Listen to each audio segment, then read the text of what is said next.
जब यूरोप अंधेरे में डूबा हुआ था, जहां चर्च इल्म को हराम समझता था, जहां किताबें जलाना ईमान माना जाता था, उस वक्त मुसलमानों की दुनिया रोशनी में नहा रही थी।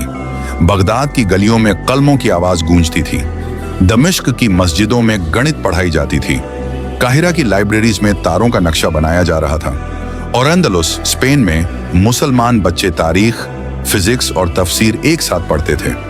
वो वक्त जब इल्म इबादत बन गया था।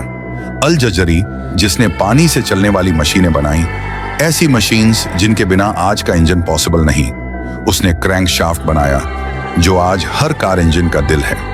इब्न सीना अविसेना, जिसने पहली बार बताया कि बीमारी शरीर में नहीं लाइफस्टाइल में होती है। उसकी किताब अल कानून फी अल तिब 500 साल तक यूरोप की मेडिकल यूनिवर्सिटीज में टेक्स्ट बुक रही।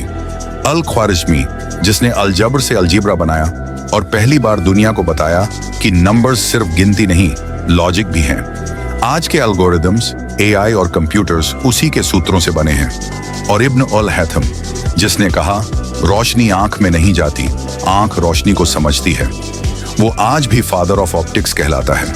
लेकिन फिर आया वो काला दिन, 1258 ईस्वी, मंगोल्स का हमला बगदाद पर। लाखों किताबें, हजारों साल की मेहनत दजला नदी में फेंक दी गई, इतनी कि पानी स्याही से काला पड़ गया। लाइब्रेरीज जला दी गईं, उलेमा मारे गए, इल्म को खामोश कर दिया गया। लेकिन स्याही बहकर यूरोप तक पहुंची। यूरोप ने उन किताबों को उठाया, उनके नाम बदले और कहा, अब ये हमारा इल्म है। इब्न सीना बन गया अविसेना, इब्न रुश्द बन गया अवेरोएस, अल जजारी की मशीन्स बन गईं लियोनार्डो दा विंची स्केचेस, और उमर खयाम के गणित को न्यूटन्स लॉ कहा गया। उन्होंने कहा, वी डिस्कवर्ड साइंस। मगर सच्चाई ये थी, उन्होंने इस्लामिक नॉलेज को वेस्टर्न ग्लोरी में लपेट दिया। फिर जब यूरोप डार्क एज से निकला, उन्होंने उसे कहा रेनेसांस, पुनर्जागरण। मगर वो रोशनी बगदाद की राख में जली थी। आज भी नासा के सैटेलाइट्स हों, एआई के न्यूरल नेटवर्क्स हों, या हॉस्पिटल्स के सीटी स्कैनर्स, हर जगह अल जजारी, इब्न सिना और अल ख्वारिज़मी की छाया जिंदा है। बस फर्क इतना है, अब किताबों के कवर पर उनके नाम नहीं बल्कि वेस्टर्न नेम्स की मोहर लगी है। लेकिन सच्चाई मिटाई नहीं जा सकती।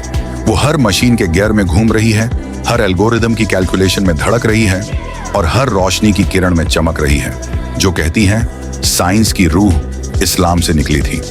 अब वक्त है कि हम फिर से उस रोशनी को पहचानें जिसे सदियों से छिपाया गया, ताकि आने वाली नस्लें भूल जाएं कि इल्म एक इबादत था।